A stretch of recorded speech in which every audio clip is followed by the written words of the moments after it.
This is Lewis Hart for the Ring Magazine. Delighted today to be joined with Eddie Hearn here in Brentwood in the offices of Matchroom. Thank you for having me down, mate. How's things? Congratulations on your new gig. You've had it right off, haven't you? Thank you, mate. Thank you. I mean, look, Parsons won the lottery, but you haven't quite won the lottery yet. But you got 4 or 5 numbers. I was going to say, like, I didn't know if this whole thing of I feel like I've earned it more than, like, you know, you always say competition winner, but You think you've earned it more than Parsons? He's done, like, I know there is sticky. He's done the good graft, to be fair, to deserve it. What, as an interviewer? That was really good. Like, his presenting was excellent. Like, did you? Obviously, I know you was. Did you rate it? He did do all right. Yeah. But we just got to keep. I mean, he doesn't need much more of that, to be fair, because he'll be very low. But you know. I guess like the difference is I've got a degree. Do you know what I mean? I do have a journalism degree, so you know, like there is always that. So he's just absolutely blagging it, but you have substance. Congratulations, and good to see you working for the Ring. Perfect, thank you. Good to be speaking with you as well. And yeah, good to be speaking with you on a massive week for yourself. Obviously, the Beterbiev-Bivol press conference was Monday. It felt obviously that's a massive fight in itself, but you know there was news like all going around it that sort of take it away. But yeah, as you say, a massive week for yourself. Eubank Ben and done deal. Just firstly touching on that, how good is it to finally get this fight over the line and a massive fight in the UK? Yeah, so good. I mean, I think the boxing world is just a roller coaster, full stop. Not just because of the news that's firing in all the time, but like the events. Obviously, we come back from a great show on the Gold Coast with Jai Opetaia. Landed, and then it's kind of straight back into the press conference. Then Tyson Fury retires, and then you know behind the scenes over the last that night, particularly the Ring Magazine Awards night, the Ben Eubank stuff was really picking up momentum, and you know. It takes time to do these deals when there's that kind of volatility in a relationship. And, you know, I've said it before, His Excellency is very good at sitting in the middle and telling people to be smart and, you know, negotiate a deal. Because without His Excellency, I don't think this fight would have got made. Because there were certain things that had to be agreed on both sides that fighters and camps might have deemed unreasonable if the requests came from the other side. Do you know what I mean? So, like in all these situations, he will do a deal direct with me and Conor Benn, and he will do a direct with Chris Eubank and Ben Shalom or whoever's doing it.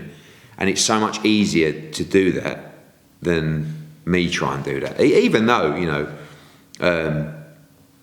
I have got to know Ben Shalom a lot and deal with him a lot through this process. It's still there's a lot of hatred between the fighters, and when you start looking at the family history and the legacy and the rivalry, like I looked at Eubank's Instagram this morning, put out, I don't know if you saw it, like the two of them when they were on ITV announcing the fight, the fathers, you know, and the hate, like the way they look at each other, it's just like looking in a mirror with these two.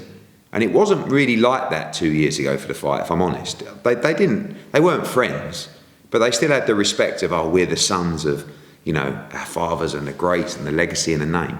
Now there's a lot of animosity.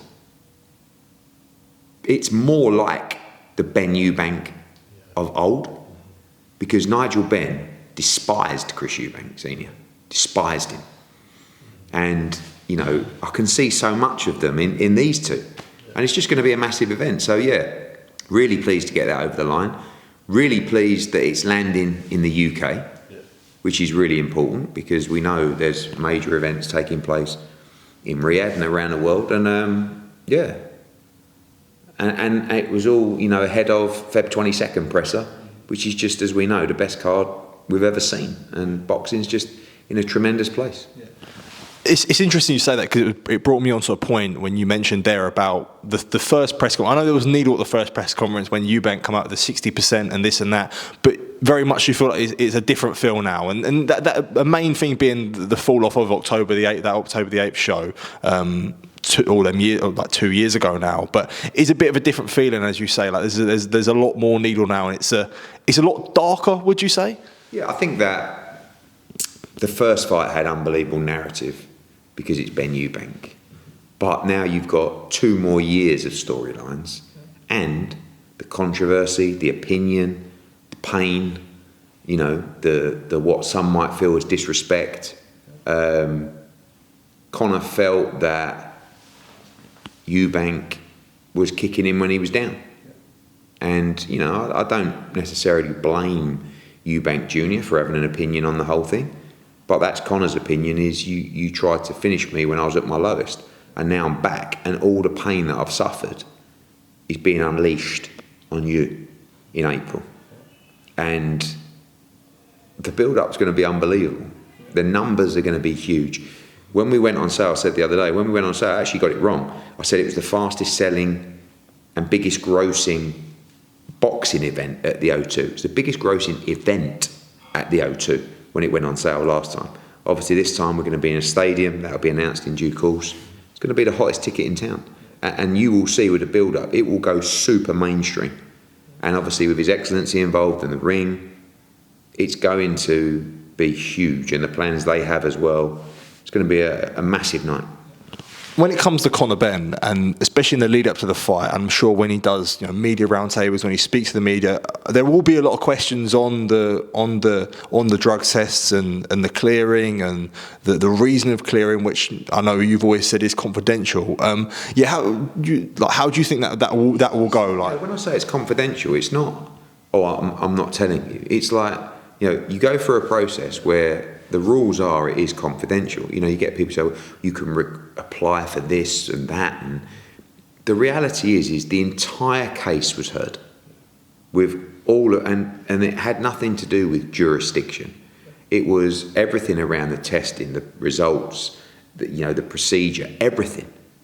And I'm sure at some point this will come to light, but at the same time, you can't just brush under the carpet that Conor Benn went through that independent process and got cleared. Do you know what I'm saying? Yeah. People still want to brush under that. Oh yeah, well he hasn't really been cleared. Forget. Yes. Yeah, but did they really look at? Yes, they looked into everything, and they found him not guilty.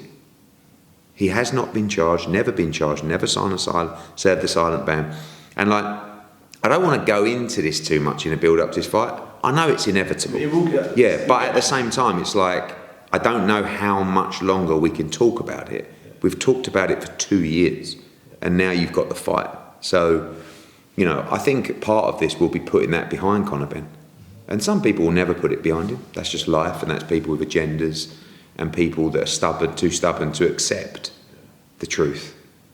But no one's ever going to be, you know, happy. And you live especially in a social media world, I mean, everyone's got an opinion, everyone's got a comment they want to post, and it's, you know, it's a toxic world, and sometimes you have to rise above it, and Conor will have to rise above it in the build-up to this fight.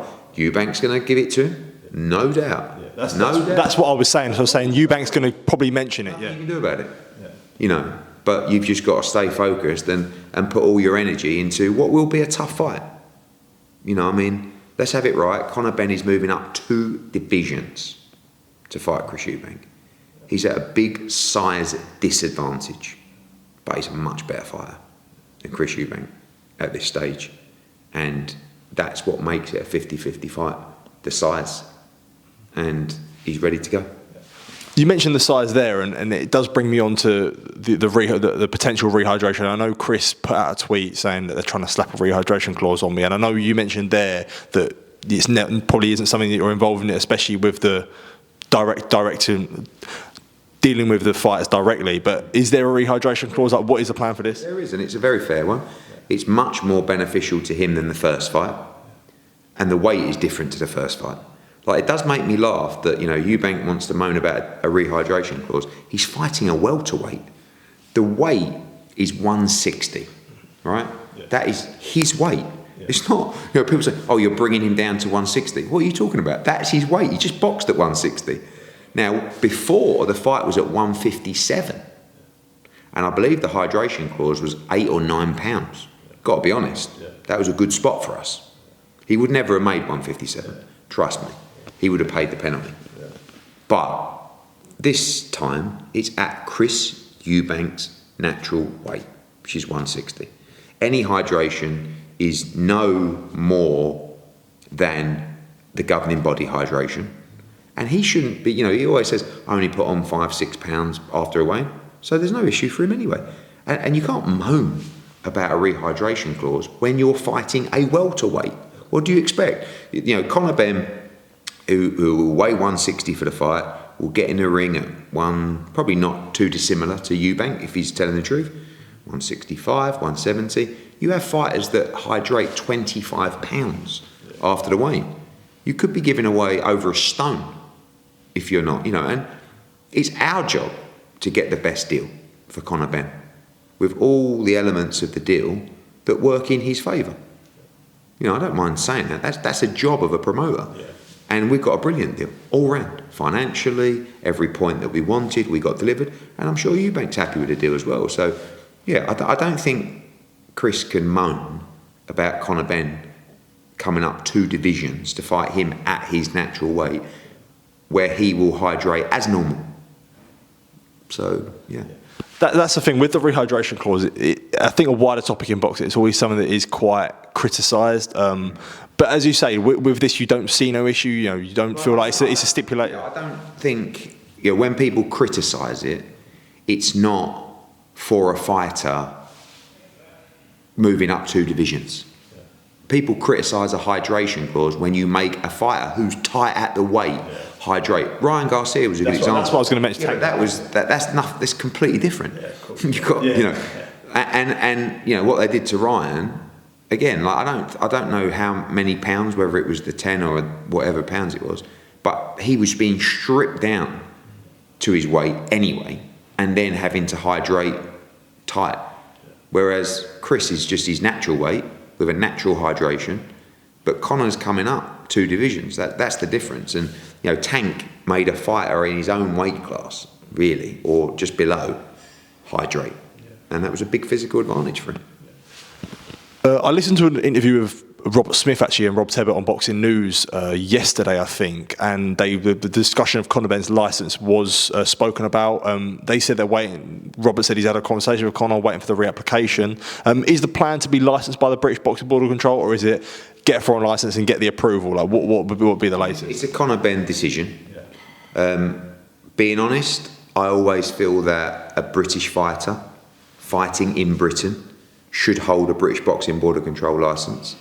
There are many that don't, and that's because of fallouts with the board and almost the stubbornness to just say no, fuck them. I don't want to fight under their licence. Whether it's Tyson Fury at the moment, Dillian White, fighting the people who are fighting around the world. So I would hope that he would be licensed, but it's up to him.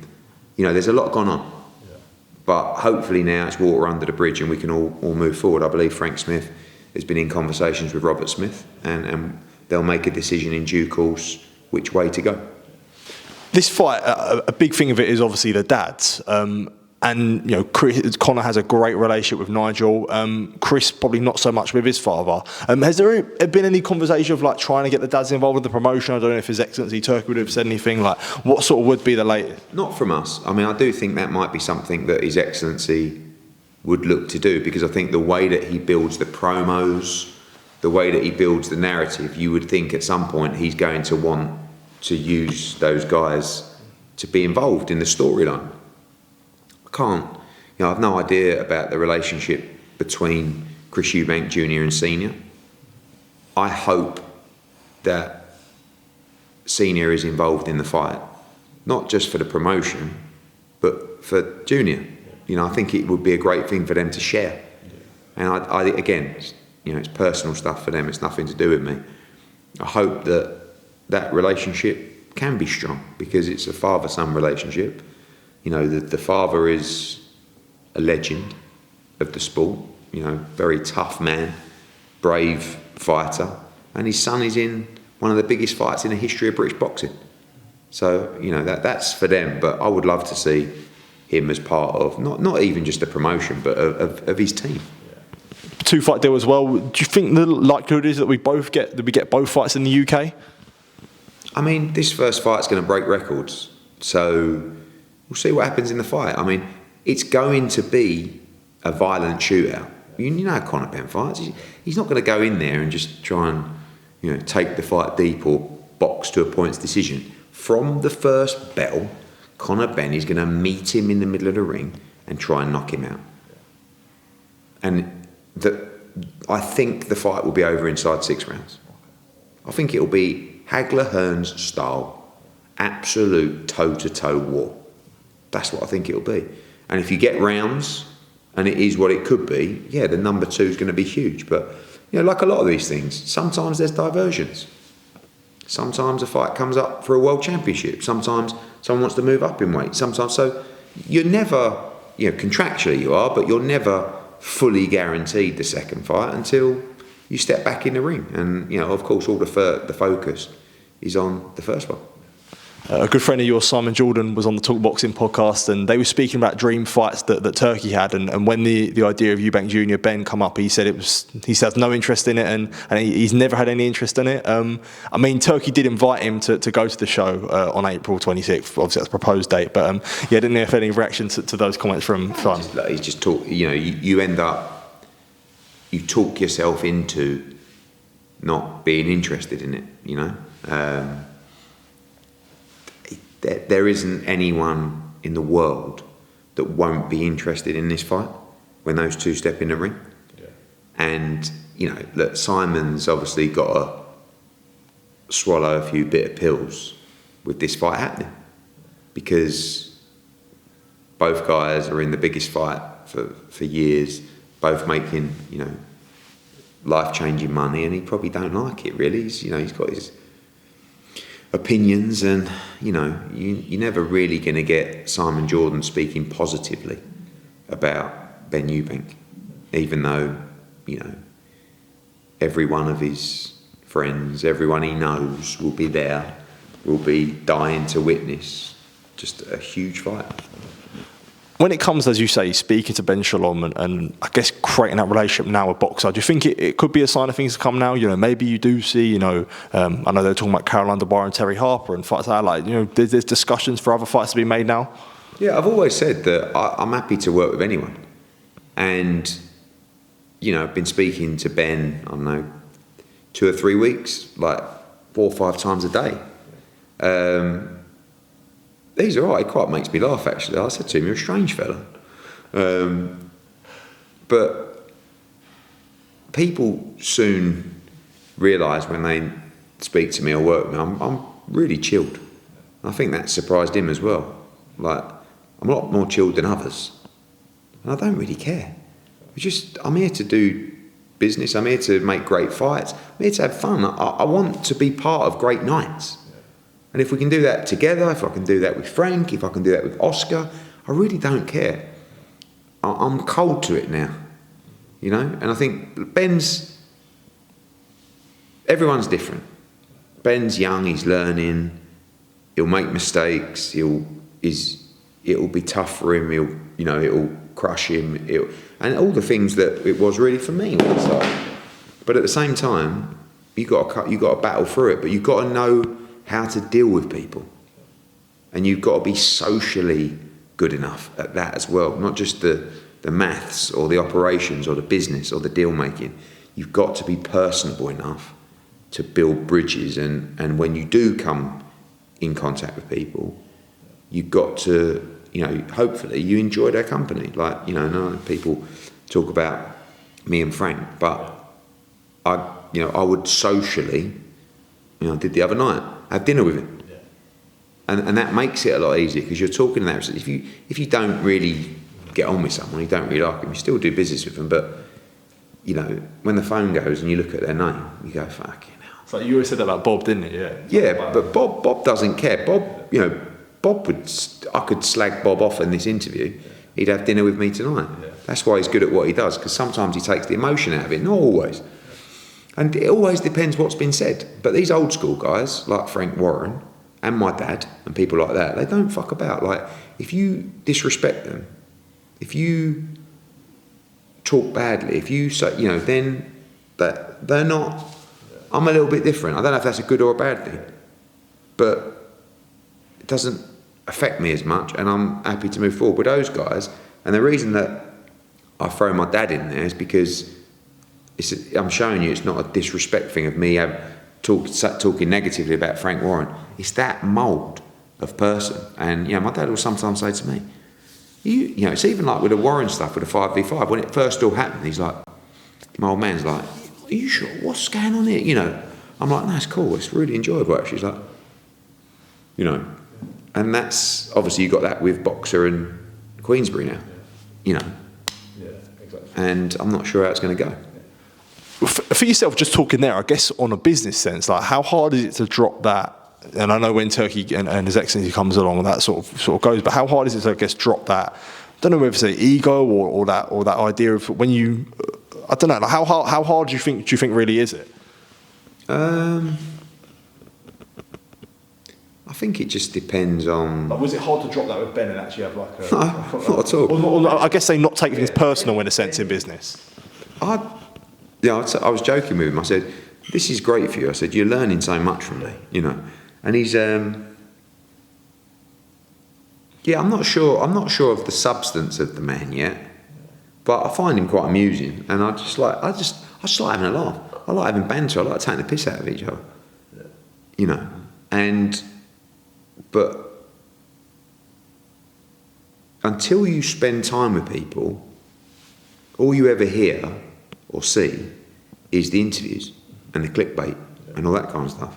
So all I've ever seen of Ben Shalom is interviews where he's like, having digs or whatever. And when he said something to me on the stage a few months ago, because I didn't know him, I didn't realise how kind of, say, awkward. I'm not in a bad way, but he's quite amusing. But like, it's just him. Yeah. But when he told me it, I was going to take him out, But now I just felt like, and I like Frank's company. I like George, Spencer Brown, even Oscar. Like, once you get to spend time around people, things like that change. Yeah. But I don't know. I mean, with me and Frank, money and opportunity brought us together. Yeah. That's the reality. And I'm not going to sit here and say, we all matured one day. No, we had an opportunity, and Turki slapped us round the face. Sorry to cut you off there. Yeah. So the first initial point of that, like where you're like, we're having to work together. It's like, I don't know why you're doing this. Look, I've not spoke to the guy in 15 years. Yeah. He can't stand me. That was a proper rivalry. Forget Queensberry and Boxer. Me and Warren, we were at it, mate. Yeah. At it. And it was great. Yeah. Like, it taught me so much. That was probably one of the things that just tore and burnt the nerve endings. And you go through so much that after a while, it's all an education for life. Like, I'm a big believer that things that I've learned in those situations will help me in life. Make decisions, run businesses, do deals, like anything. Control my emotions. But when I was a bit younger, I was completely different. I would, fuck him. No, and I don't know whether it's success, age. We're in a great place. We've got a great business. I don't need to argue with these people, and I'm enjoying my job. I'm enjoying boxing. There was a time. Frank Warren is a brilliant pressure applier. Brilliant. And you have to be mentally and emotionally strong enough to handle it, come through it, and continue to make the right decisions in the cycling, right? But then when you come through it, that's what I say about the education. What I went through educated me and improved me as an operator, as a businessman. And it was a great education. And now, I'm through the other side. Life's about putting yourself in uncomfortable positions all the time. The more you can put yourself in uncomfortable positions, the more you'll grow, right? And that's the same. It's a bit like And that's so true in so many different aspects of life. The gym. Yeah. Look in the ice bath down there, right? When I come in here in the morning and it's 4 degrees in the ice bath, and I'm looking at it thinking, fucking hell. I get in and I go under and I sit there and I freeze my nuts off and I get out and I go, fucking job done. Let's go. It's about putting yourself in those uncomfortable positions. It's like doing press conferences. You know, I always joke with Frank Smith. I said, go on, do the presser. Oh, no, you're good at that. Like, I'm not good at that. I said, yeah, but the more you do it, the better interviewing people, your job. The more interviews you do, the more times you're nervous, the more times you're under pressure, the better you will be, the easier you will deal with that surroundings. And that's just where I'm at, really. So, yeah, I think that, like I said, going back to your point of me and Frank, yes, Turki said, guys, you have a big opportunity here for your fighters, for your business, stop it. And it was like, all right, at that point, I never thought I'm going to get on with Frank Warren. I'm going to go to dinner with Frank Warren. I'm going to enjoy working with him. George, us, and then we're going to have the same broadcaster.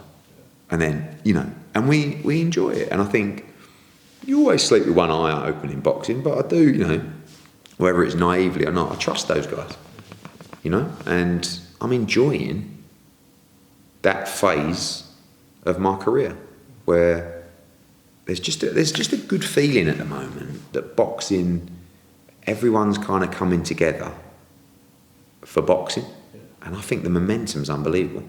I mean, you heard Ariel say the other night, compared to MMA right now, the events, the hype, the narrative, the interactions, the excitement is on another level in boxing.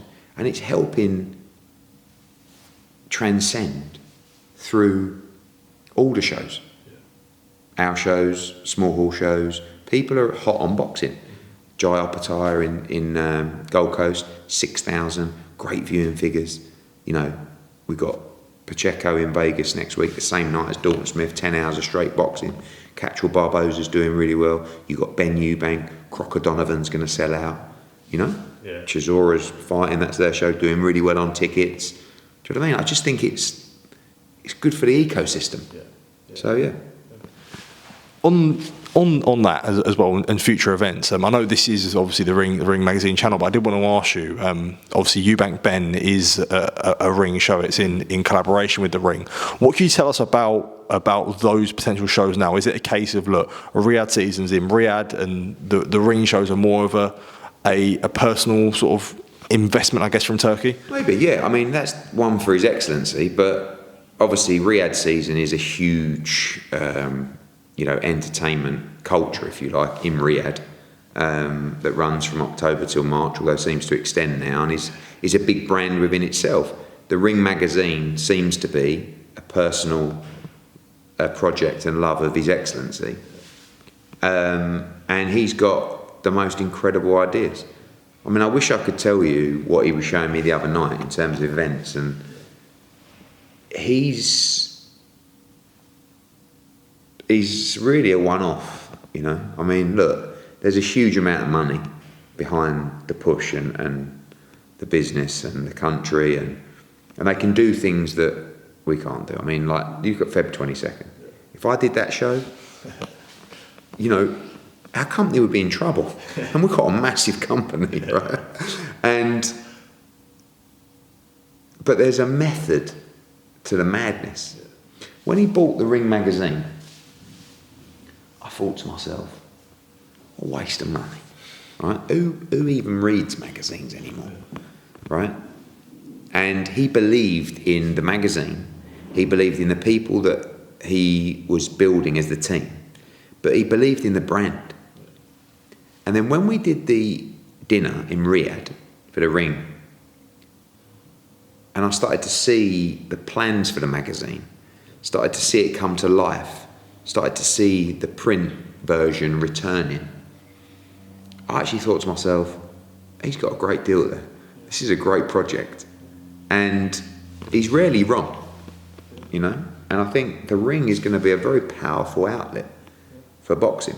And I think it's going to be very important to this growth in the ecosystem of boxing. And I'd never bet against him.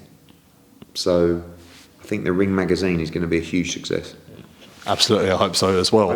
Yeah, definitely. Yeah, absolutely. I did want to get your reaction to the White of Turkey, of His Excellency, on White and Jordan. Various comments made.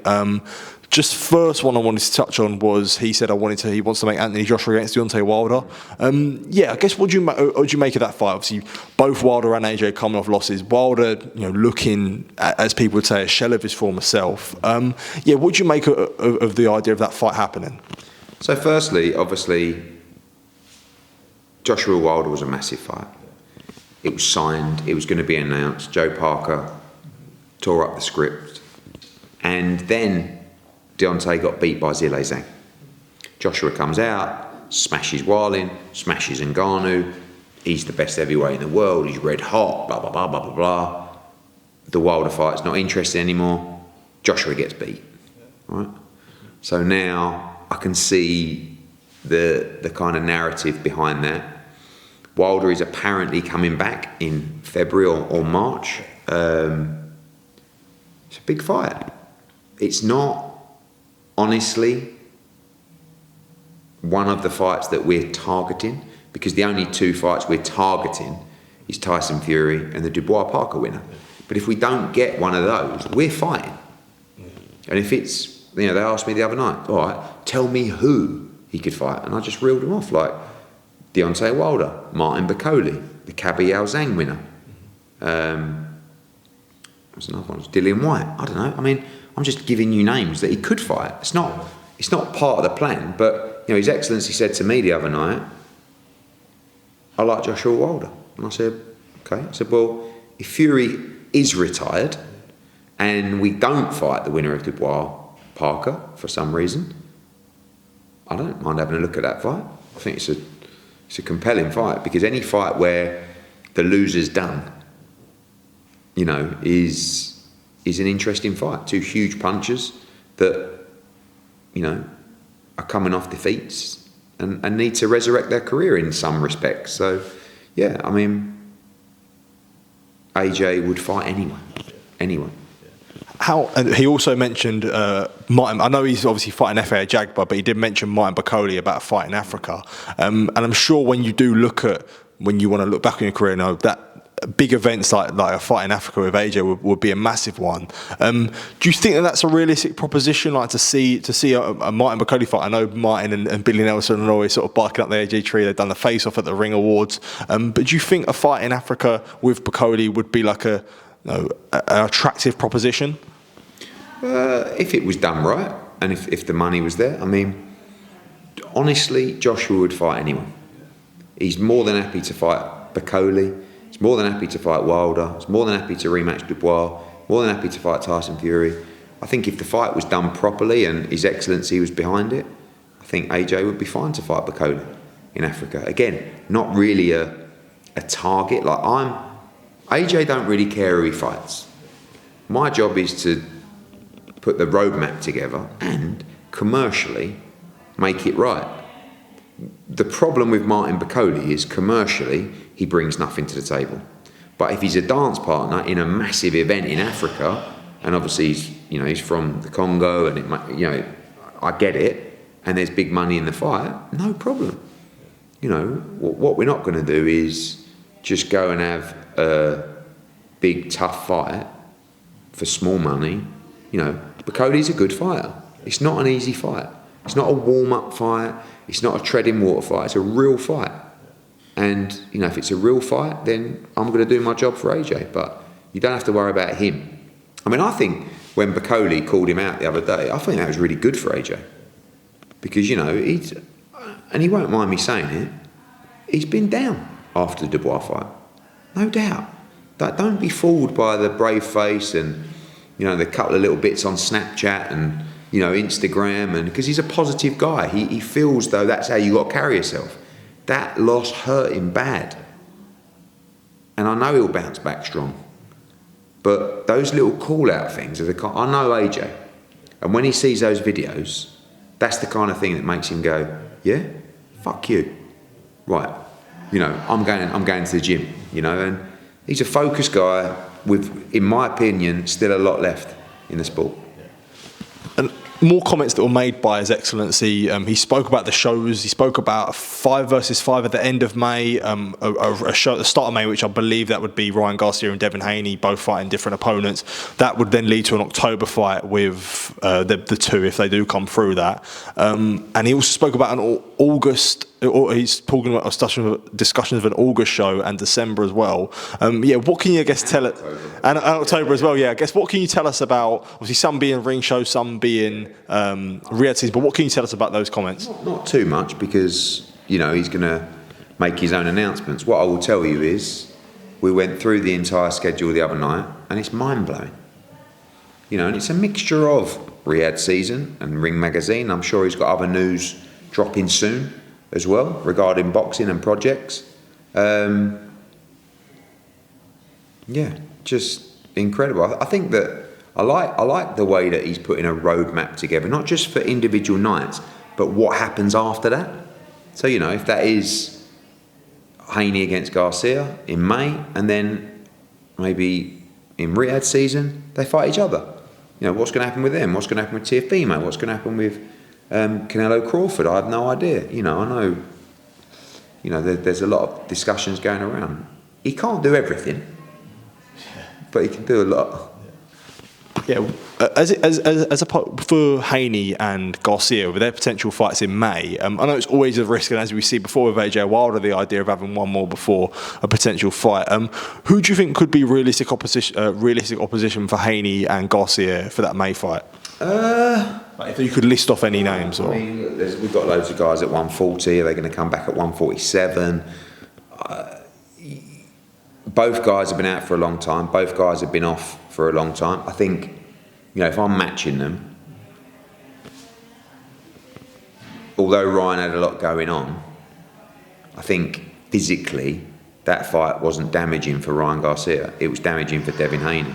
So I think if you're Devin Haney, you will come back with a slightly easier fight. Bill's a smart guy. He's not going to want to take any risks, especially off the back of that fight. Don't fight a puncher.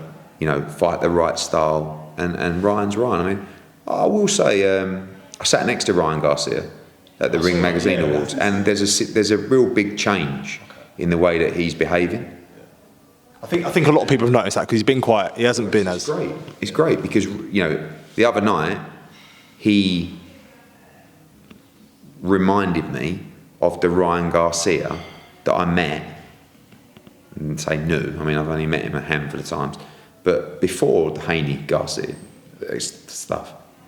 So whatever happened, I feel like he's come through the other side, hopefully, and it's great to see, really great to see, because he's a massive asset to the game. He's a great fighter, and he's a nice young man. But whatever happened, whatever he went through, it's great to see him back to what hopefully looks like his normal self. And when you see the big lightweights involved, guys like Shakur is obviously fighting on a Riyadh season show, Haney, Ryan Garcia, Teofimo all involved. One that doesn't seem to play ball is Gervonta Davis, and he's spoken out, you know, against Turkey really. And I know Canelo sort of went against it, but obviously now on the side. What do you think? Do you think it will come to a case where Tank may have to play ball if he wants to get a big fight? I never really understand. It's not just Gervonta, but I never really understand this kind of renegade approach to, like, no, I am doing my own thing. I am standing for... When you imagine now, if I would have said from the start, I'm not being involved in Riyadh season. No. Matchroom, we stand alone. I mean, what a fucking idiot I'd be. You know? Like, why would you... And it's not like... It's not good for the fighters. It's not like it's not good for our business. I can't see a negative element to Riyadh season or the movement of Turki Alalshikh. Plus the fact, for me personally, he's a funny fucker. And I love doing business with him. If I didn't like him, if I thought the bloke was a complete tit, I would still be doing business with him. I would still be working with him. But I don't. I like him, and I love the passion, and I love being part of it. So, but I don't. But and it's like everyone that wants to say it's like Saudi Arabia and Riyadh. anyone that wants to talk negatively about Riyadh or Saudi Arabia, then they go, right, and go, okay, no, it's amazing out here, isn't it? And it's the same thing. You talk negatively about Riyadh season, His Excellency, then you become involved, then you experience it, and then all of a sudden you go, this is unbelievable. There is no fighter. Find a fighter that's fought on a Riyadh season card, that's been involved, that hasn't gone, this is incredible. And for Gervonta, you know, now you saw meetings with Teofimo, Haney, Garcia, Shakur Stevenson, all involved in that Riyadh season mix. Why wouldn't you want to get involved? So, I don't know, you know, Gervonta's Gervonta, great fighter, but I don't know, after this fight that he's got in March, I don't know who there is else to fight that doesn't have an association with Riyadh season. So, but, you know, he's going to do his own thing. It is interesting you say that and talk about the opposition, because I think with that Tank, his stance, I come out a video of Tim Bradley who was saying, you know, I'm supporting Tank all the way, and it was I don't know if you would have seen the video. It was quite an interesting one where he's sort of speaking in support of Tank, as you say, like a bit of a weird thing to really see, because I think Tim Bradley's someone that has been to Riyadh as well. Yeah, I don't know. I mean, I think that. Look, I said to Carl Froch the other night, you know, he was at the Ring Magazine Awards, and I was taking the piss out of him because I saw the comments saying, "Oh, you've backtracked, Froch, you're here," and Carl went to Fury Usyk, right? Went to Riyadh, has experienced now the Ring Magazine Awards.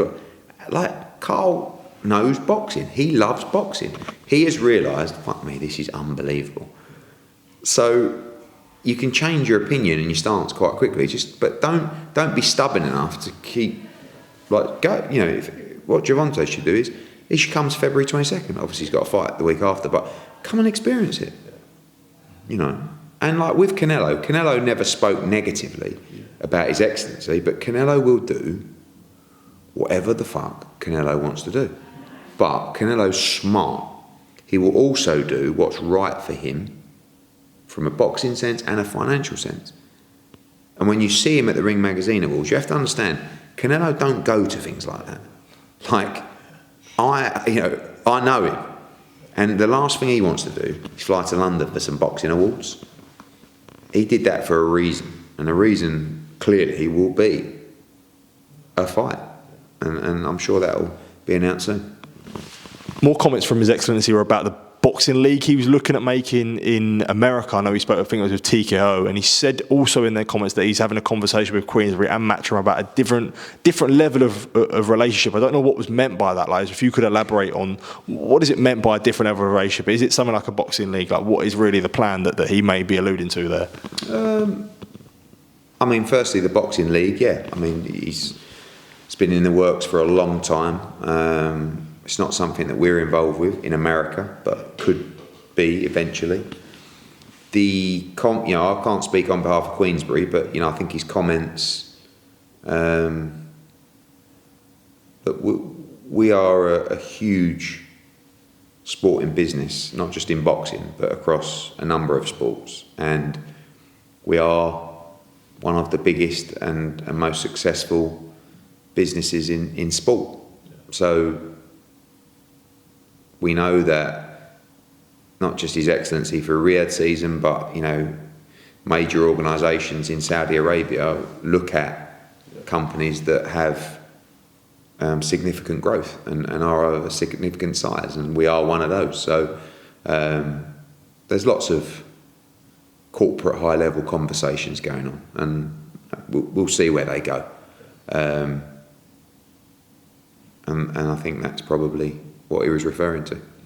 Last couple from myself. I know you spoke about the Fury retirement and giving your opinion on it. I guess a comment that Fury made that I wanted to get your thoughts on was when he said, like, Dick Turpin always wore a mask. Does that allude to anything? Like, you know, do people read too into it? Is there something, you know, with Queensberry, like, what does that really, like, read into, like, when he makes comments like that? I don't know. I mean, I think it's because he thinks he won the fight. Yeah, okay. I you know, speaking to Spence and the guys, I think he's still adamant that he won that fight. Yeah. I don't know Tyson well enough, but he might see the AJ call out. He might see Turki with AJ. He might see Usyk sort of give him a friendly dig at the Ring Awards, and he might just say, "Fuck you all." Excuse my language. You know, like, and it was a strange time to do it, just before the Bivol Beterbiev press conference, but maybe it was strategy. You know, I mean, he's done that on that day, in my opinion, for a reason. It wasn't just coincidence that it dropped just before a massive Riyadh season press conference. But, you know, I'll be shocked if we don't see Tyson Fury fight again. Shocked. Because I just feel like he performed well in those two Usyk fights. It's not like he's at the end of his career physically and he's shot, and I think he can still be in massive fights and win a huge number of those. And I just think when he sits at home for the next couple of weeks, goes on holiday for a few weeks, you know, he's a competitor, he's a winner. But whatever he does, you know, best of luck to him. From you sat there, and we spoke previously about like the attitude changing, I guess, and when and your initial reaction to Fury retirement, do you think? I think people were a little bit shocked by it. I think if a couple of years ago you might have, I don't know, maybe stuck the knife in a little bit more. Probably been. Do you feel like when you do see announcements, especially when it comes to Fury, there's been like an attitude change, I guess, from your point of view? Well, I know him. It's similar to what I said to you earlier. I've spent time with him. Quite like the guy. Like, I think he's. You know, like, can be a little bit mad sometimes. Everybody can, and he's under a lot of pressure, so you can't always expect him to act normally. But I respect him. I respect what he's done in the sport. Like what I said to you about spending time around people. I like spending time around Tyson Fury, mainly because all he talks about is boxing. But he knows, like, I've had chats with him before where he's really gone through our stable, the younger guys. I like him. Yeah, he's good. And you know the one I like. He's a real boxing aficionado. So, yeah, it's definitely like, I do think the last, 3, 4, 5 years, I've definitely matured a lot more. And again, a lot of it goes down to how well we're doing. We don't need to be fighting with people all the time. And with Fury, I think if I hadn't got to know him a little bit better, and obviously we weren't all working together, I would have probably snapped out a little bit, but what's the point? And obviously now, I get on with Frank, I get on with Spencer Brown. It is what it is, isn't it? I don't think, I mean, they weren't really across it. I think everyone was quite shocked. And you're never going to be across Tyson Fury. He's going to do whatever he wants to do, whenever he wants. That's why we can't rely on him in our plans. We'd love to fight him, but what we can't do is, so when people say, when do you rule him out? What do you do now? Say nothing. We get on with our own business, and if he pops up on the scene to fight, fantastic. If he doesn't, best of luck. What's the latest with Katie Taylor? I know she had a shoot with Everlast, I think, or a meet and greet about a week ago. She spoke about potential trilogies with Serrano and Cameron. I guess as you stand, what is the latest with Katie Taylor? Just relaxed over Christmas, probably start thinking about her next fight in the next couple of weeks. For me, the Amanda Serrano fight is the fight to make. I mean, it's the trilogy. I know she's won both of them, but those two could fight 100 times, and they'd have a fight of the year every time they fight. So, two incredible fighters, and there's really two boxes that haven't been ticked for Katie. One is Vegas, and the other one is Croke Park.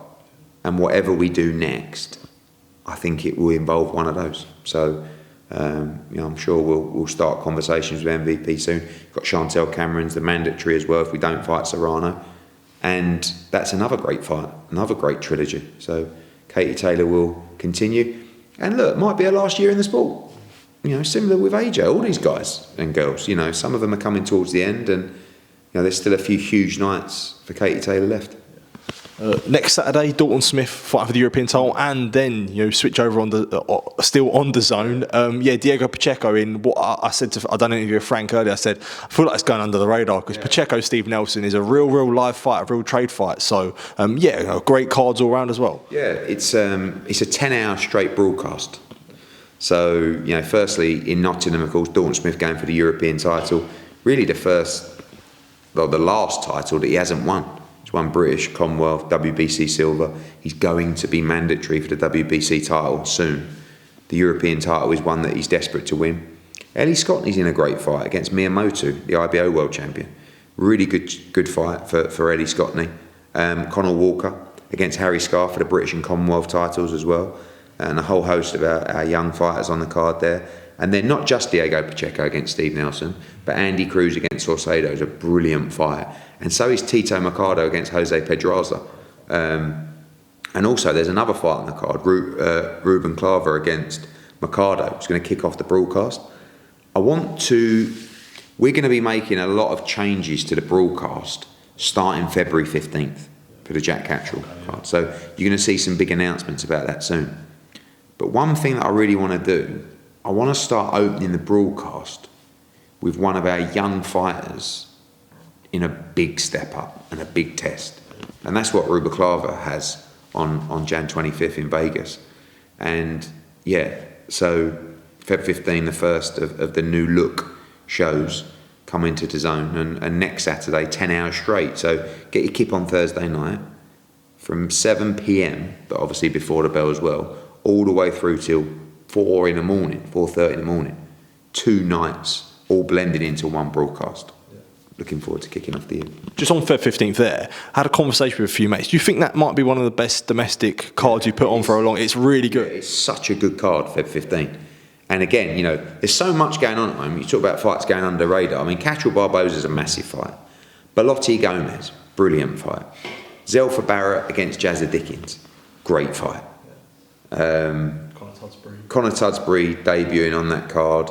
William Croller on that card as well. Pat McCormack against Robbie Davis, brilliant fight. I mean, that's such a solid card, Feb 15. So yeah, looking forward to it. I'm just excited to see what happens in the boxing world in 2025. It's going to be a lot of fun. And of course for us, Netflix drops in the summer. Can't ask for much more. Eddie, thank you for giving me the time today. Thank you for letting me in the office. It's good to kick off. I just thought, if you couldn't get in here, don't really kick off you probably sold the whole job application on the fact that you know me. Do you know what I mean? So not getting in here wouldn't have been a great start for you. So congratulations. Thank you, mate. Earned me a few brownie points, mate. So I do appreciate it. Thank you for the time, mate. Top man. Thank you.